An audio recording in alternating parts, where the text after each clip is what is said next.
Ti kishe shpresë që këto mund të dilnin të merrnin në jo ato që prendon ato, sigurisht, po që të ishin formë.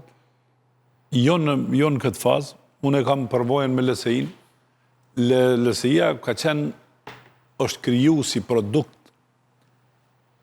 i një betejë të fortë brenda Partisë Socialiste, i refuzimit meritokracisë për shkak të një kryetari me diskurs fort, çfarë ka qenë Fatos Nano, dhe i bindjes e tij gati me arrogancë se ai vetëm mund të fitojë zgjedhjet.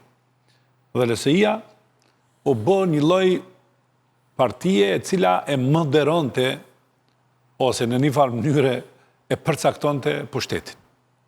Nga vitin 2005 deri në vitin 2017.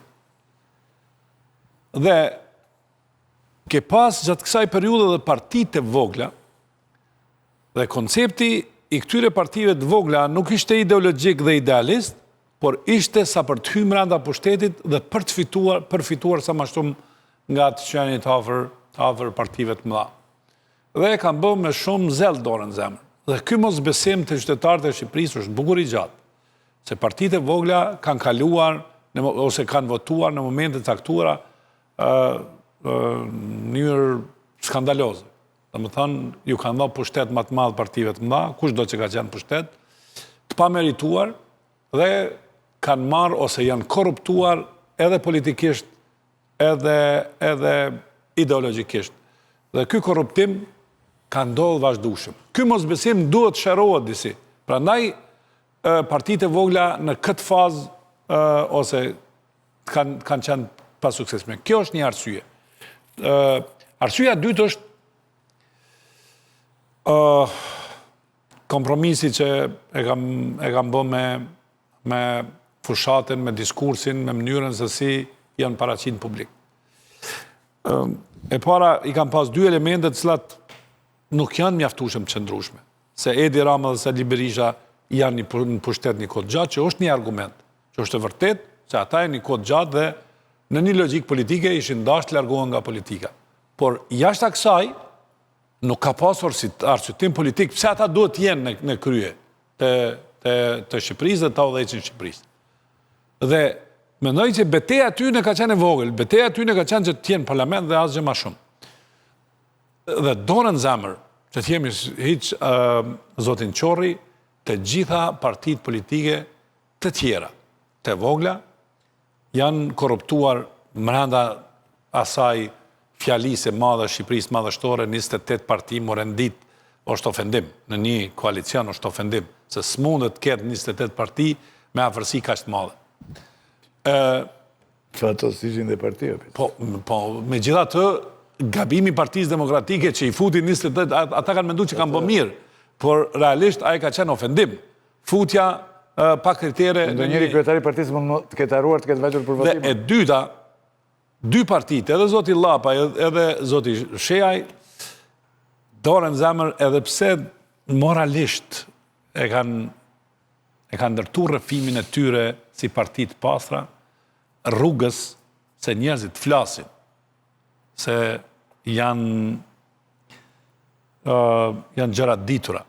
Kanë bërë gjëra të cilat fare nuk dallojnë nga partitë e mëdha, fare është Partia Socialiste, Partia Demokratike, që koketimi me njerëz të mediave, me situata kur kanë ndërtuar raporte këtë gati korruptive për të gjetur hapësirën, e jo për të gjetur diskursin, i ka bërë që të duken ashtu siç janë. Prandaj duhet shumë besim për ta rikthyer veten në një garë politike.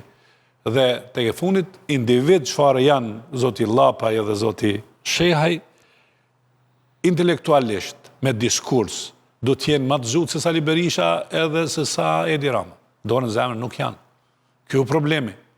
Edhe pse i kanë një gjatësi politike. Ose doktori nuk mund të jetë njëri tani më. Po, unë e thash, sa i përket moshës biologjike, të dy nuk do duhet të ishin. Jo, sa i përket moshës biologjike, të dy nuk do duhet të ishin, se janë shumë gjatë në politikë. Por, a është kjo mjaftueshme për të krijuar një leadership të ri? Unë nuk besoj. Kjo është ajo që... Cila ti si mendon tani këtë? Nëse ne do kishim shifrat që morën partitë e vogla në këto zgjedhje, Në pushteteve.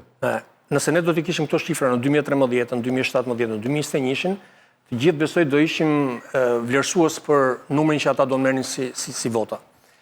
Në zgjedhjet e 2025-s, për herë të parë besoj, ka pasur një terren shumë më të hapur për partitë e vogla.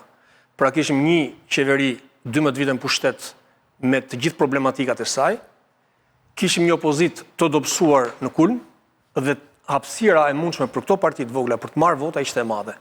Dhe ne prandaj themi sot që rezultati i arritur prej tyre është gënjyes. Sepse të treja forcat e pompuara edhe në media, me dëshirën e mirë që të ketë alternativë tjetër përveç asaj që është në qeveri dhe kësaj që është në opozit, nuk arritën të kthehen në forca reale politike. Ishin shkëndia. Ne kishim 3 individ të identifikuar, që secili prej tyre kishte një grup pas vetes dhe thoshte jam parti. Ne shohim edhe në mitingjet e partive gjithmonë opozit, mitingjet që bonin në shesh, edhe ata përpiqen të zgjidhnin nga një përfaqësues të publikut, një mësues, një inxhinier, një profesor, secili prej tyre thoshte një fabul. Ne kishim zotin Shehaj, zotin Lape dhe zotin Qori në çdo studio televizive dhe njihshim vetëm individin. Mendoje sikur zoti Lape përveç ti kishte ja 5-6 persona të tjerë publik të interesuar për ndryshimin, të interesuar kundër asaj që qeverisë dhe kundër kësaj tjetër si bon opozit. Besoj se përkthimi në votë do ishte shumë më i madh. Por ata luajtën si lojtar të vegjël që interesonte diçka e vogël e momentit dhe risku i tyre është se çfarë do bëjnë ata në zgjedhjet në 2027-s dhe në zgjedhjet 2029-s. Do të thonë sa fuqi do kenë. Ja, për më tha mua, Shqipëria do bëhet, do kemi dhe. Po, është me të thënë. Problemi është me të bërë, si bëhet. Dhe mua më duket shumë e vështirë që gjatësia e tyre të jetë e madhe dhe votat për ta të rriten. Koketimi me pushtetin edhe partitë e mëdha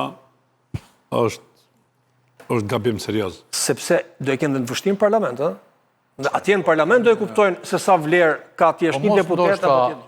Me në një fjali e dua këtë dhe ta mbyllim. Ore, mos ndoshta dhe ne jemi një popull që nuk i pranojmë gjërat e reja. Vdesim me atë që kemi, mo.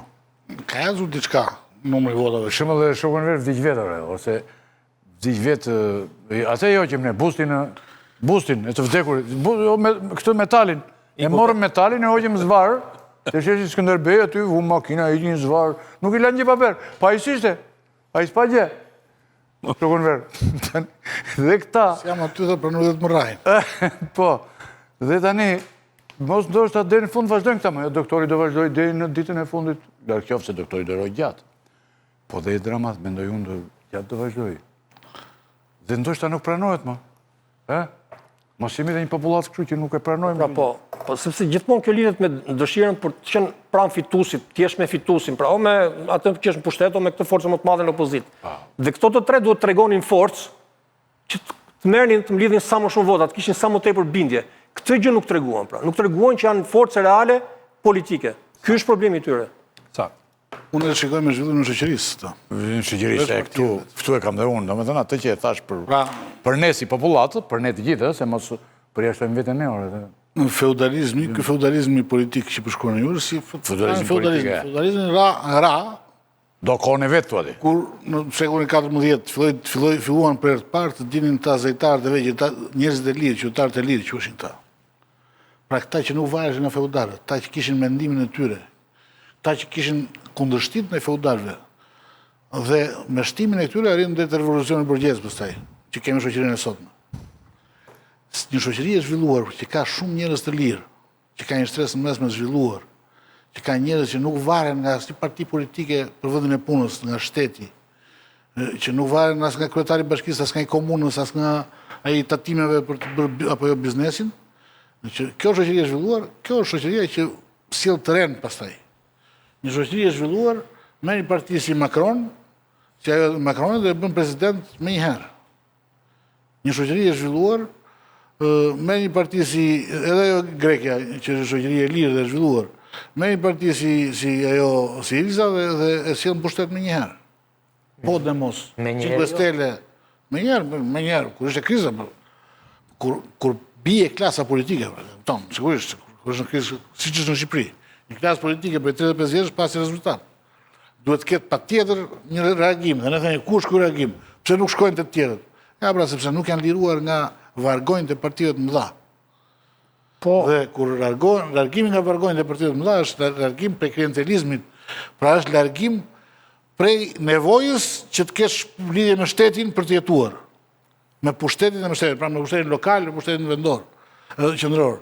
Në momentin që largohesh nga kjo dhe je qytetar i lirë dhe ke një biznes ose ke një profesion tëndin, nuk ke atëherë shijet e tua politike fillojnë ndryshojnë bëhen të lira dhe voton një forcë të re, voton kundër një kësaj klase politike.